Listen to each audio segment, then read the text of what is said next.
Right. Well, thank you for the kind introduction, Jin. And it's my great pleasure today to share with you some of our recent work.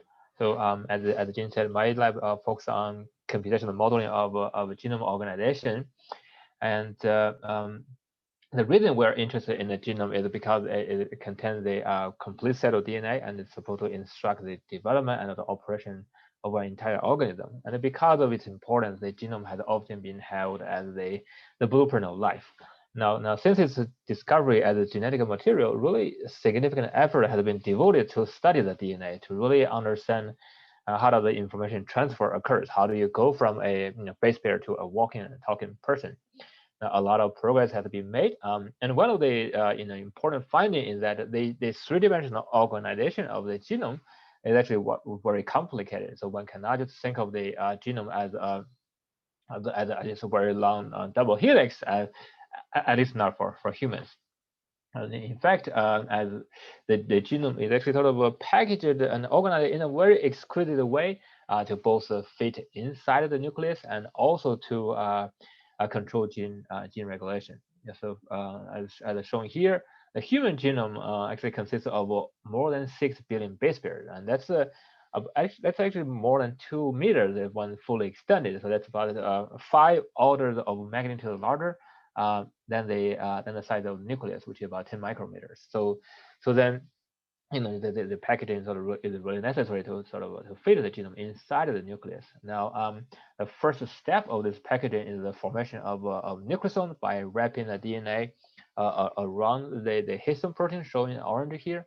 And multiple nucleosome can again come together to form maybe more compact structures. And at a larger scale, you have a higher order structure that can form as well. I guess in the protein language, maybe this is more like your secondary structure, and this is more like your tertiary structure, if you like. Remarkably, so a cell also have evolved ways to essentially take advantage of this packaging every step along the way for gene regulation. In particular, for example, the formation of the nucleosome essentially prevents protein from accessing the DNA. So then by regulating the population of the open and closed nucleosome conformation, you can basically regulate DNA accessibility and then regulate gene transcription. A similar argument can be made at maybe at a level for a nucleosome for chromatin. So there again, regulating the open and closed chromatin conformation can again regulate gene transcription and DNA accessibility. Now at a larger scale, the formation of the so-called loops, basically they bring in DNA segments that are far apart in sequence now closed in 3D space, and this spatial context again allow cell to encode complex gene regulation and gene networks. So in some way, I like to think of the genome, instead of a long linear polymer, but really more like a enzyme that had to fold in 3D to really sort of catalyze chemical reaction. And in this case, of course, it's a gene transcription. Now, I'm interested in the genome organization also because it's really a fun and complex problem to work on. So there's really a lot of fascinating phenomena that's happening, including the phase transition, topological entanglement, and non-equilibrium activities. And better yet, there's still a lot of unknown here, and much regarding how the genome fold is still unclear. So there's a lot of room for discovery here. And but of course, the opportunities always come with challenges. There's no free lunch. And here, the first challenge we face is that the genome is really large, right? And the 6 billion base pair is a lot of atoms. And the second challenge we face is that it's again, the genome is really large. I couldn't emphasize that enough because now 2 meters is really at a macroscopic scale, right? And just the sheer size of the system really sort of brings a lot of challenges for computational modeling. And then because of the complexity of the problem, we try to study genome organization from different perspectives at different scales. So on the one hand, we try to study the whole genome organization using integrative approaches that sort of combines computational modeling with experimental data. And on the other hand, we also try to study, finer scale structures at a sort of at a mystical level. So today, I will share with you one story from each scale, just give you a flavor of what of the type of research that we are doing, and yeah, and feel free to stop me if anything is unclear. Okay. All right. So I will start with the whole genome organization. So there we are really interested in the in the principles of genome organization, or in the mechanism that sort of that sort of give rise to the three-dimensional structure of the genome. So as you might expect, the genome is very complex, and so is the mechanism. And here we're gonna just focus on one particular aspect that has gained a lot of momentum recently. So if we zoom into the nucleus, what you'll see is that in addition to the DNA, there are also these membraneless organelles or nuclear bodies, and these are as a crucial component of the nucleus as well. They are also very tightly coupled to the genome. And so recently, both the genome and this nuclear body, they have been shown to have a liquid property, and they may sort of form through the simple liquid phase separation.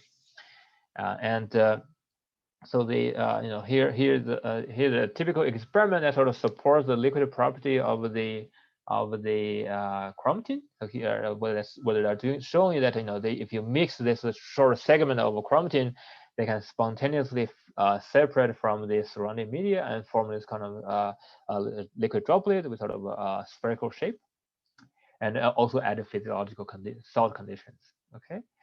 And evidence for the to support the liquid property of the nuclear bodies sort of include that they are sort of again they're round shape, and also their fusion upon contact. So this image is basically a time trace of the fusion process that's happening, and this is kind of really a very convincing evidence for the liquid property, because this is fusion is not expected if those nuclear bodies are gel or solid. Okay, and this are very exciting experiment because the liquid property, liquid droplet, they have they have a lot of implications regarding sort of the transcriptional regulation, regarding signal processing inside of the cell. And I just want to highlight that this phase separation idea has really kind of exploded recently in recent years, and people are sort of finding liquid droplets everywhere in the cell, not just inside of the nucleus, but also in the cytosol. And then sort of there has been a lot of excitement, and there also has been a lot of excellent experiments performed that sort of support this idea. But I would say that not everything is rosy, and there are also some other experiments, maybe even though maybe less discussed, but there are still puzzling. In particular, so here I'm showing you the number of sort of this kind of droplets in the nucleus. There appear to be multiple of them that coexist. So here, each one of those red dots correspond to one of the nuclear body, the nucleolus that I showed in previous slides. So they're basically using antibody to sort of tag those nuclear bodies. You can see that, and this distribution is basically a quantification of the image on the left. So what you see that the distribution peaks at 3 or 4, so meaning that there are multiple of those droplets in each nucleus. And this number also seems to be cell type dependent. So if you look at a different cell type, there are even more of those droplets.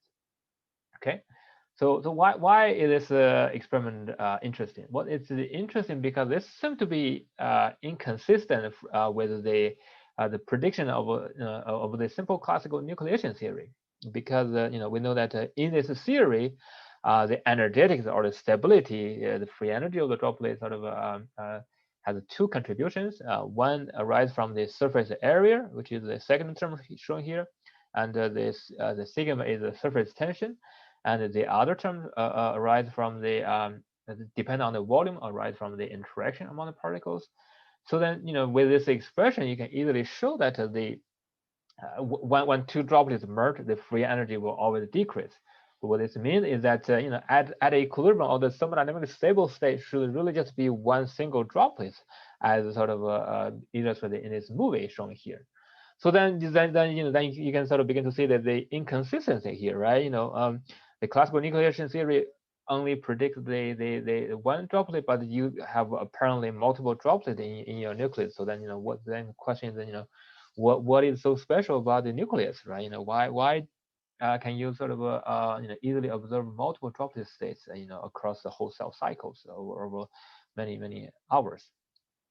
All right, to address that question, to understand that question, we really need to first have a model for the genome, right? Because that's kind of the main component of the nucleus. If you want to study the phase separation inside of the nucleus, you have to sort of account for the genome.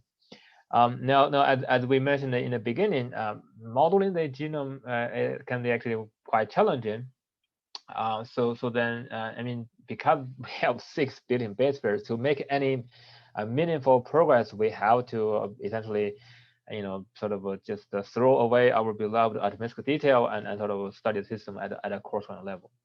So the one level that we work with is is 1 megabase per beat. So here we represent, again, each chromosome as a string of those beats, and we model 46 chromosomes. That's sort of the number in the human genome, and we enclose them in a spherical confinement, sort of to mimic the nuclear envelope. Of course, for this cross-correlated model to have any biological relevance, we need to figure out the interaction among these cross-correlated beats, right?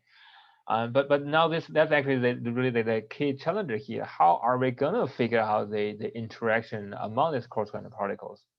And we really cannot use the existing sort of techniques that try to, maybe the mostly bottom up cross-correlating approaches that try to infer the parameters from all item simulation or from quantum mechanics calculation. And the reason is that again, well, first of all, each bit is a 1 megabase. That's itself is already a lot of atoms, so you cannot really run all atom simulation or quantum mechanics calculation for such a larger size. Even if you can, there's a additional issue, which is that for a lot of the protein that are so there's a lot of protein in the nucleus, and they typically are actually very important for mediating the contact between the DNA. But unfortunately, we don't know what they are most of the cases. So it's we don't really fully understand the chemical composition of the system. So then there's really no hope. Even if you can run all atom simulation, you cannot really sort of use that to parameterize the model. So then we really have to kind of think outside the box in this case, and in the end we developed this so-called information theoretical approach, where we basically try to derive model parameters from experimental data. And the experiment we use is called Hi-C. But if you have not heard of Hi-C, it's essentially it's very similar to NMR for proteins, but here it's not just for work on DNA. It basically sort of tells you the pairwise probability between or the probability for any pair of DNA segments to sort of bump into each other in the nucleus. And those kind of experimental data is typically sort of shown in this two-dimensional contact map. So this diagram illustrates sort of how our method works. The idea is that we can given a potential energy function, we can basically produce an ensemble of genome structures using molecular dynamic simulations. Then for this ensemble of structures, we can compute a simulated contact probability map, and we can then compare the difference between simulation and experiment, and we can use their difference to essentially refine parameters in this energy function. We can sort of do this iteratively, so that in the end we have an energy function and an ensemble of structure that actually reproduce the experimental data. So you can sort of think of that we are using experimental data to parameterize the energy function. I mean, we sort of have a whole method to ensure the robustness of the parameterization. We also have a kind of a small theoretical argument to show that our approach is in fact in some sense the optimal way to construct the structure ensemble to agree with experimental data. Okay, all right. So that so after we obtained the structure, we have gone through extensive validation to make sure there are reasonable structures. And it's probably not too surprising that we were able to reproduce the high C data, and that was kind of given as the input. So this is the upper triangle is the simulation, the lower triangle is the high C data, and we in addition to the sort of diagrams, we also sort of use a quantitative metric to really make sure that our model is reproducing the experimental context. Okay, but importantly, in addition to this high C data, our model also reproduces actually a variety of data from imaging experiments that was not really provided during parameterization. So in particular, so this is a typical structure from our simulation. Each chromosome is sort of is shown in a different color, and this is a blow up of that structure. So what you see that each one of the chromosomes are relatively collapsed, and there's very little mingling between them. And this is consistent with the idea of chromosome territory that have been known for a long time. So chromosomes are really not like meatball, not spaghetti. There's very sort of a few intermingling among individual chromosomes. And here we are coloring now the genome by the activity of the gene, and we can sort of see there separation between sort of inactive gene showing blue and active gene showing red here. And that was again sort of known before, and you see it was nice our model was able to recapitulate that. And finally, here I'm plotting the radial position of each individual chromosome inside of the nucleus, and the y-axis is the simulation, and the x-axis is the experiment. And you can see we do have again a very good correlation between the two.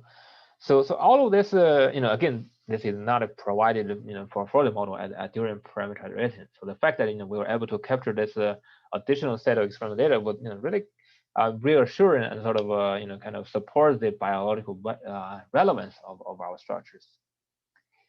All right. So in addition to sort of once sort of we are sort of confident about the approaches working, we also have been sort of exploring in a collaboration with Brad Bernstein and Martin Urey from Broad. We have been exploring the genome organization sort of in tumors.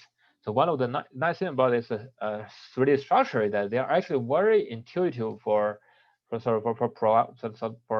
understanding the system. It's very easy to look at them. In particular, if you look at the high C data between the two samples, this is normal cells and this is tumor cells. I mean, you see some differences, but it's unclear on what exactly those differences mean, right? However, but I hope we can appreciate that from our structure, you can clearly see a larger scale reorganization of the genome, right? So here, in normal cells, you sort of see this inactive gene sort of at the periphery, but that's not the case in the tumor sample anymore. And sort of now the inactive gene somehow tend to sort of maybe relocalize toward the nuclear interior. So that was a kind of a very dramatic change. And when we were very excited about this prediction, and sort of we then submitted the paper, and of course the reviews come back, and the reviewer does not believe us. They were like, this just is modeling. Why should I trust that? So then, fortunately, we have fantastic collaborators, and they sort of then went back to the lab, and this was before the pandemic and everything was started done. So they performed the electron microscopy on the samples, and they again, so lo and behold, they found exactly the same thing as we saw in our modeling. And here, this normal samples. So this dark regions, they are the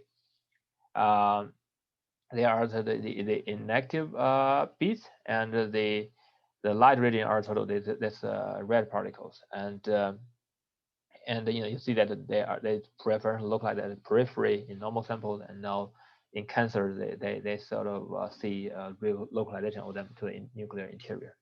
So that was very consistent with our prediction. So we were really happy in the end. The reviewer was happy, so we were able to publish. And we were also sort of able to sort of confirm some of the previous experimental finding as well. I think there's a question in the chat. What's the resolution and why there are 3 of them? That's a great question. So the resolution is a 1 megabase per bit. So here, yeah, each corresponding particle is sort of represents a million base pairs. Regarding why we have 3 of them, that's what I'm talking about in the next slide. So I mean, that's actually kind of, what's really useful or nice about this model is that, in addition to sort of producing those pretty pictures, and we can actually study the mechanism. We can sort of try to explore, the principles of genome organization. So, and in particular, we found that, if we just look at if we just come up with a naive model where the genome is just maybe a phase separation of a glycopolymer with the 2 types, and we actually cannot reproduce a lot of the nice features that we saw previously. For example, here, then if we only use the 2 types, we do not see the preferential localization of an inactive gene at the periphery. We also do not reproduce the radial position of the chromosomes. So that's the third. So the A and B basically correspond to active and inactive gene, and the third type C actually correspond to the centromere regions. And it turned out that's actually very crucial to reproduce the radial position of the chromosomes. Yeah. So any other questions? Maybe this is a good time to stop there. Okay, well, you can ask also maybe at the end of the talk. Right, so that's kind of really, what's nice about this model is that, it allows us to essentially to screen hypotheses and to sort of really figure out, what works in terms of sort of describing the overall feature of genome organization. And because, it's important that, we derive all of the parameters from the experimental data. So there's really, so that there are no free parameters, so that, so then we know that when the hypotheses are not working, when our model does not reproduce the structure, then that it's really just the hypotheses are incorrect or are not sufficient. It's not because of parameters. Okay, so now that we have a model for the genome, we can actually begin to maybe use it to study the the phase separation in the nucleus. That's sort of the original question we proposed. Why there are multiple droplets in the nucleus. So here what we did is we basically introduced the additional protein particles into the model. And these particles, they can sort of they have self-attraction to promote phase separation, and they also can bind with specific regions of a chromatin. So this was basically modeled after this a nucleolar protein, or the protein that formed the nucleolus. So we sort of choose the concentration, the sort of the size, and the chromatin interaction sort of based on those based on the biology of those proteins. So then once we introduce protein, we can basically again perform dynamical simulation, and this movie just to sort of illustrate sort of the a typical trajectory. And so the protein are showing in orange, and the whole genome is showing gray here. And what you see that the protein sort of immediately sort of aggregate and form clusters, and we can also sort of track the number of clusters along the trajectory, which is shown here. So what we find is that interestingly, in the end, the simulation actually sort of kind of stabilized at a 2 droplet state, as you can sort of see from this final picture.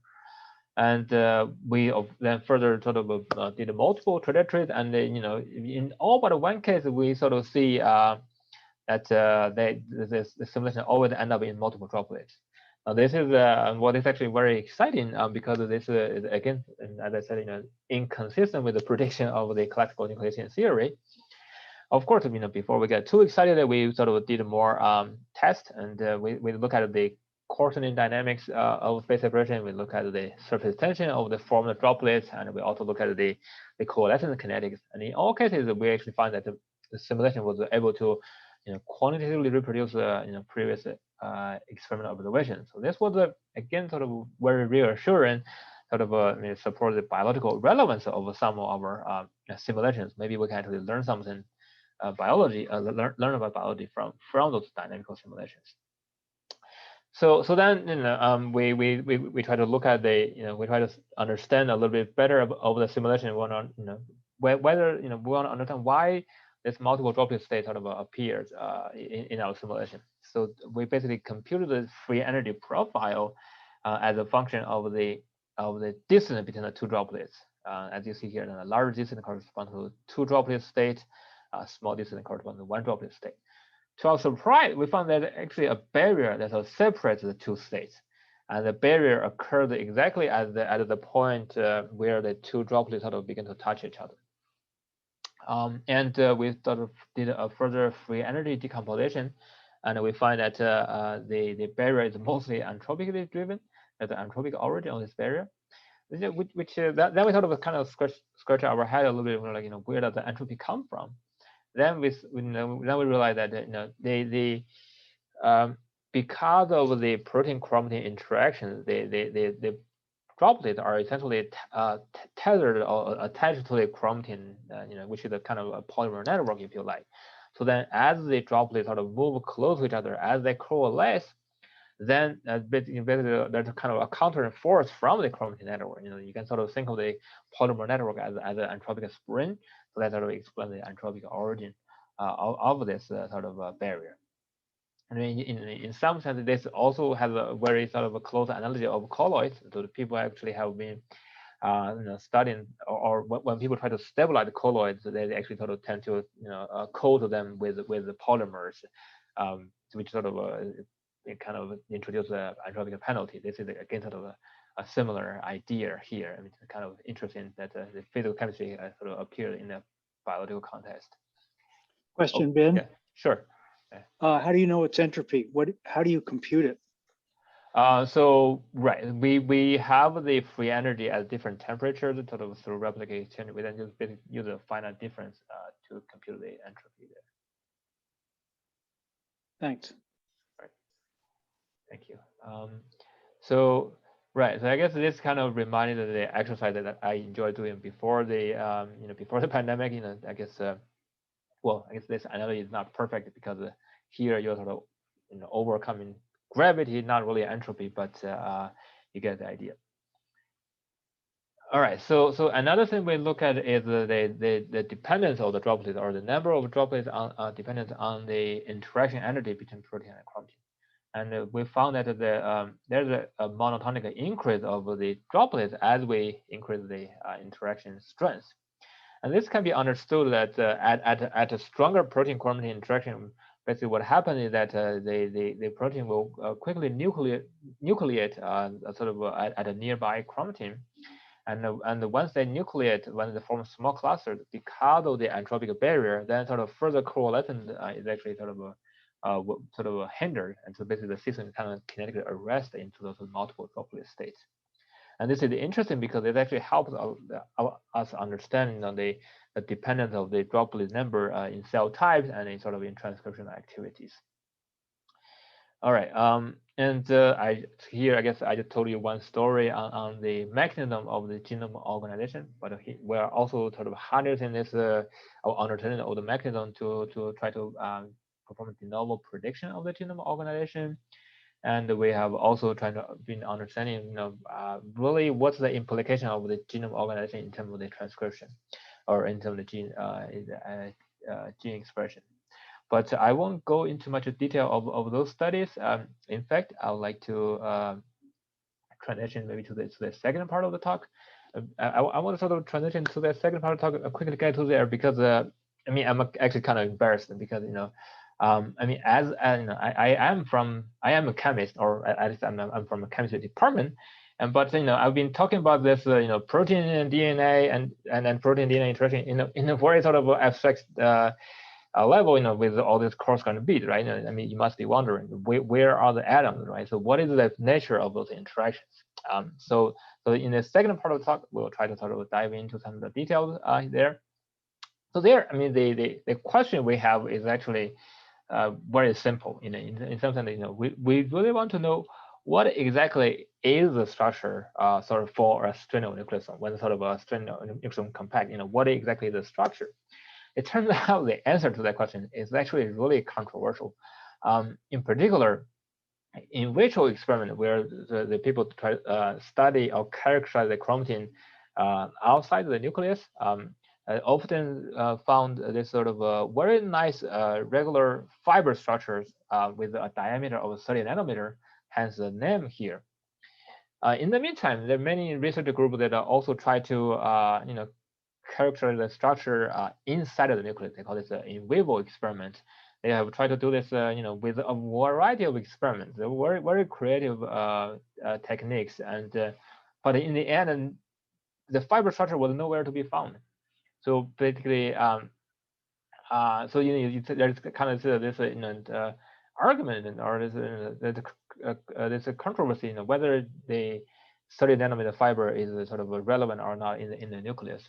And recently, sort of the possible explanation for the difficulty to find the fiber structure is that maybe that the chromatin is really more like a liquid droplet, and there's really no sort of well-defined fluid structure. So we want to figure out whether we can use a computational modeling to look at this structure, to look at the possible structure chromatin can adopt, and to also sort of look at their stability. Okay, and in principle, the question at this level is actually very well defined. You can build the sort of all atom representation for the system, and we even know some of the PDB structure. So you could use the sort of force field introduced by these pioneers and to look at them and to run all atom simulations. But in practice, of course, sort of studying chromatin organization or phase separation at the atomic level is actually very challenging. In particular, even for just one single nucleosome, the system is already about 1 million atoms. So and you are kind of limited to maybe microsecond trajectory for a handful of them. It's barely enough to collect statistics. So it's already difficult for a single nucleosome, let alone for chromatins. So then we are mostly using, we call this a near atomistic model. So here, I guess a great benefit is that we're using implicit solvation, so that that saves a lot of computational efforts, and we also use a reduced representation of the DNA and the protein. So that's sort of, these are more or less a standard approximation that have been adopted by many groups. But before using this to study chromatin, we also have to make several methodology advancements.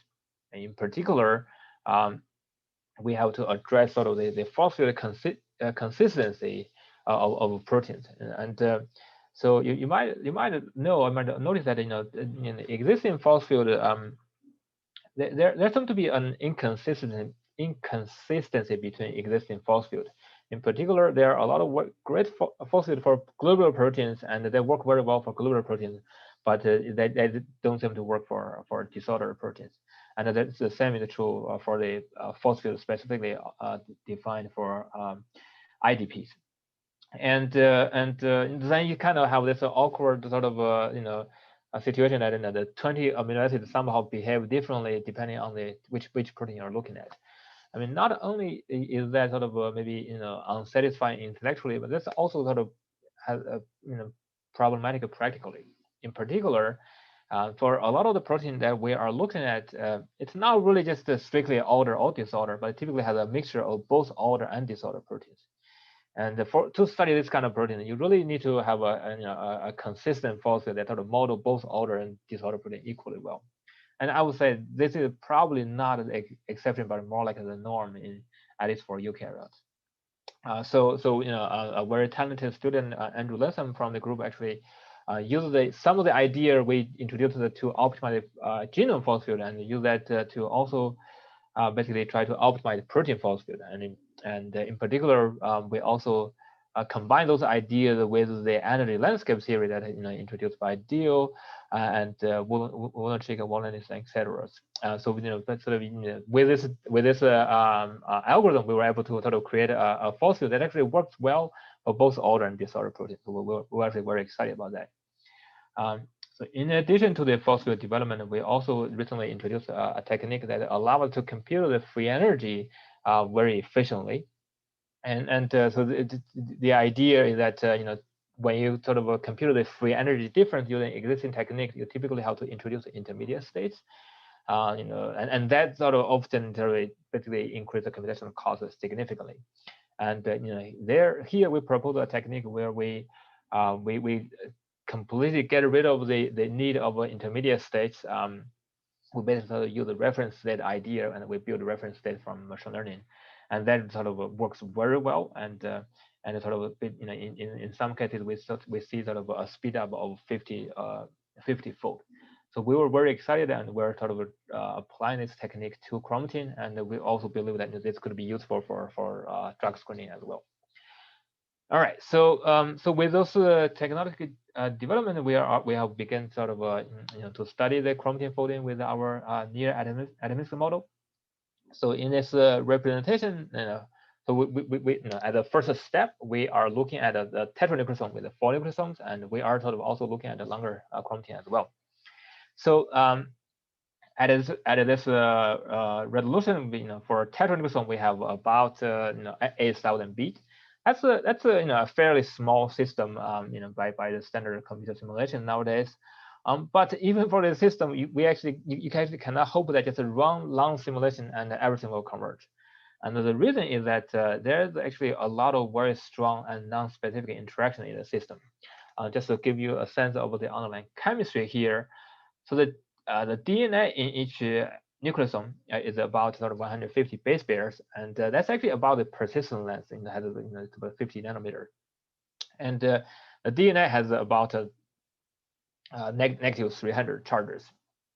So but now this is sort of DNA around its persistent length is actually banned 2 rounds to bind with the histone.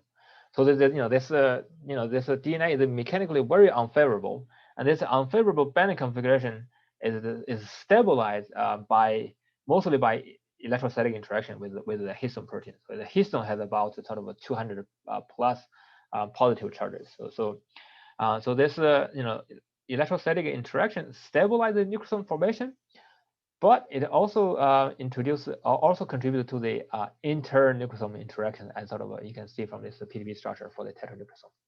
So what this means is this non-specific interaction that's going to give rise to slow dynamics and a lot of metastable states. So then to study chromatin folding, we basically have to introduce bias.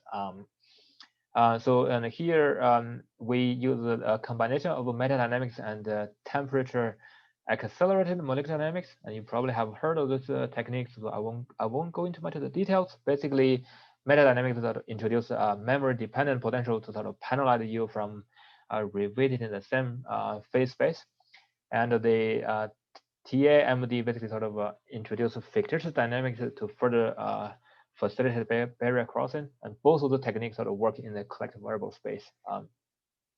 So a combination of these two has been used by Tuckman and co-worker to show that it sort of gives you a superior efficiency than either one technique alone. So using this technique, we applied on 2 collective variables. One is this radius of gyration that measures the size of the chromatin, and the Q is the fraction of a negative contact. It basically sort of measures how the similarity between a configuration compared to the PDB structure. And you can see that this technique is actually very successful. We were able to sort of see multiple sort of expansion collapse transitions in our simulation. So this is the time trace of the 2 collective variables. And this is in contrast to simulation without those biases. You can see that starting from the same open structure, the simulation quickly collapses and gets jammed in that sort of collapsed structure. So then we sort of performed multiple of those simulations, and you can see that and this is a scatter plot of the data collected from those trajectories, and you can see we actually have a pretty uniform coverage over the whole phase space. Just a reminder that the RG and the Q are kind of anti-correlated, so that only this lower half is sort of the allowed phase space region. And importantly, when we look at 2 additional collective variables that were not directly biased on, we also have very good sampling. So this is actually very encouraging. Sort of it supports that our the simulation are really sort of providing a very comprehensive exploration of the phase space. So these 2 collective variables, they are interesting because they sort of measure the distance between the 2 nucleosomes that are stacked on top of each other in the PDB structure. So the PDB is kind of a zigzag structure. It's a go from 1, 2, 3, and 4. So here we're looking at the distance of the 2. And they, in particular, here I'm highlighting two continuous trajectories. So the yellow is the trajectory where the two distances are kind of highly correlated, very cooperative. So this, we call this a concerted path. And in the pink trajectory, one of the contacts form first, and you have this other contact forming. We call this a sequential path.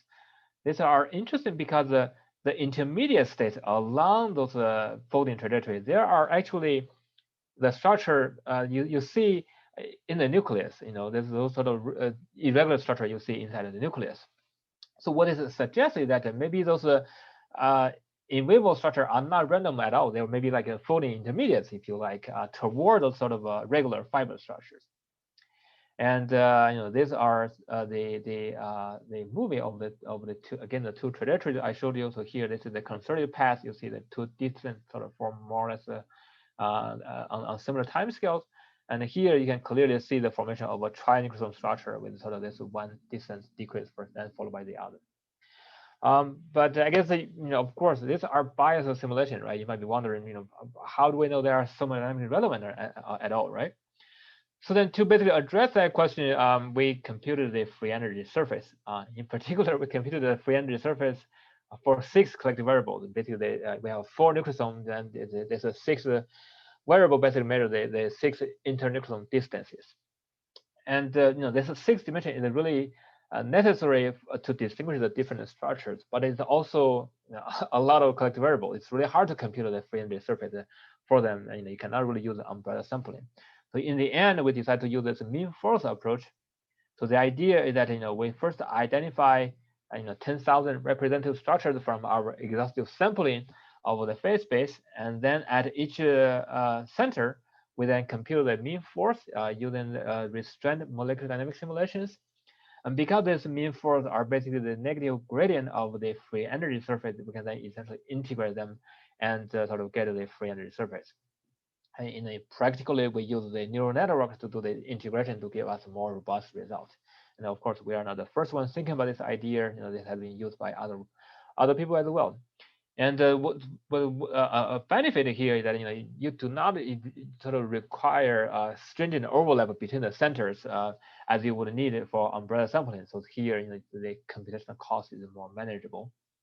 And in the neural network, we can also encode symmetry requirement here. Basically, the idea that altering the nucleosome sort of forward and backward really has no difference.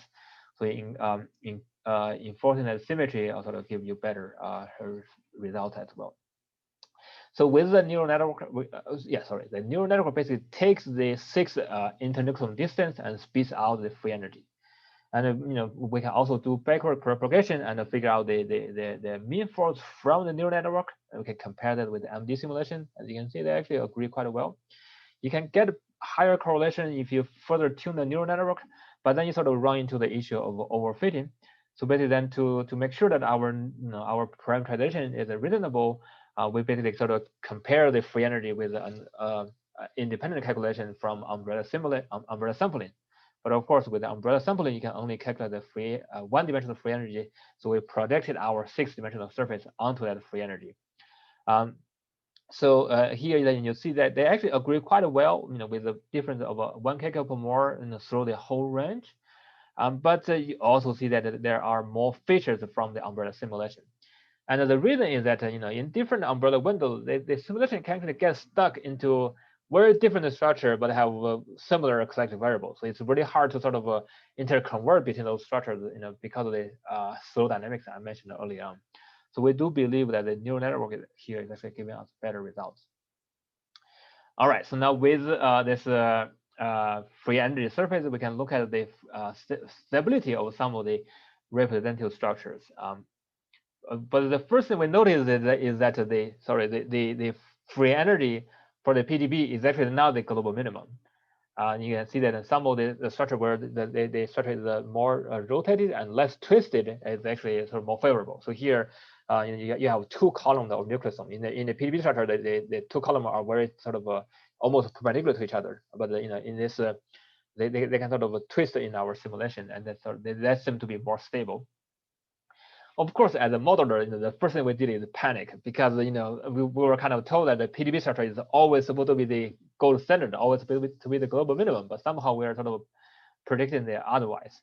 So then I guess before we become desperate, we sort of did another test where we now use a different force field. Here we have explicit salvation, so it's supposed to be have better accuracy. This is not all atom simulation because we still cannot afford that, but this is does have explicit salvation, explicit ion and everything. So this is similar to a martini, but it has better treatment of the nucleic acids. So you can see that it both in the long time simulation, sorry, here we're looking at the collective variable, which is again sort of measures the rotation of the two column of a nucleosome. In both the long time simulation and in the free energy surface, we see that the smaller angle, the less twisted structure is actually more stable. So that's consistent with our prediction. So it says our model, at least it's not completely wrong. There's some truth to this sort of rotation. So we were quite happy with that. And we believe that the reason that the experimental structure is more twisted is probably because of the high magnesium concentration they used. We also then computed the most probable path along the free energy surface using stream method. And again, we sort of see this as a sequential pathway and a concerted pathway, which is consistent with our bias simulation. So that's really, really encouraging because now these are thermodynamic results. They're not a bias anymore, and this supports that the two pathway. And also importantly, they again sort of support that the intermediate states that you see in the in vivo experiment appear along the sort of this folding pathway. So they again sort of support that those intermediate states maybe are like really those in vivo structure maybe are really like intermediate states. And importantly, when we look at this, some of this post-translational modification on the histoproteins, we see that they actually stabilize those intermediate states. As you can see that as we increase this histone modification to the proteins, we sort of see the intermediate state become more and more stable. So here, blue sort of shows lower free energy. So I guess this is the kind of my naive drawing of the energy landscape. I should really learn more from Ken on how to draw nice landscape. But the idea is that I mean the irregular coroutine you see in the in vivo experiment are maybe they're not really random structure. Maybe they are like folding intermediates or like excited state, if you like, from the fiber structure. I mean the fiber may well be the global minima. But the irregular structure, they are sort of stabilized by configuration entropy and also by sort of histone modifications. So that maybe that's why they are sort of seen more often in the nucleus. And we are also now looking into the additional chromatin regulators and sort of see how they sort of stabilize the stability of those irregular chromatin. I guess my time is up. Maybe I'll sort of skip this part. But basically, we're sort of saying we are looking at those proteins that are known to bind with the chromatin, and we show that our force field actually works very well for those proteins, and we can sort of study their phase separation, and we can resolve the difference between homologs. And we're now sort of looking at how do they sort of affect the DNA and the chromatin. All right, now with that, I'd like to actually thank all the lab members who actually did the work. So Andrew did most of the sort of the force field parameterization, and Yifeng did all the work on this whole genome modeling. And I have thank funding and collaborators, and thank you for your attention. And here we're trying to spell the genome, but we are missing a few